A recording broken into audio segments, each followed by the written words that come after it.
नमस्कार. नवरात्रीच्या हार्दिक शुभेच्छा. नवरात्रीचा दिवस 7वा रंग केशरी म्हणजेच धैर्य आणि शौर्य. केशरी उजेड जसा धर्मात आणि समाजात शौर्य दर्शवतो तसाच अधिकार मुलींचाही आहे. आज आपण हिंदू सक्सेशन ॲक्ट म्हणजेच हिंदू वारसा कायदा याबद्दल बोलणार आहोत. या कायद्याअंतर्गत खालील महत्त्वाचे मुद्दे: 1.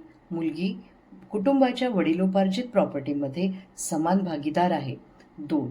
मुलगी आपली वाटणी मागू शकते व संपत्तीवर तितकाच हक्क ठेवू शकते जितका मुलाचा आहे.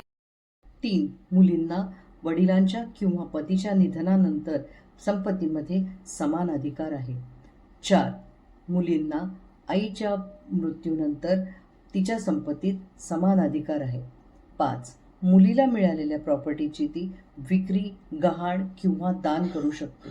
लक्षात ठेवा, मुलींना संपत्तीमध्ये समान अधिकार आहे.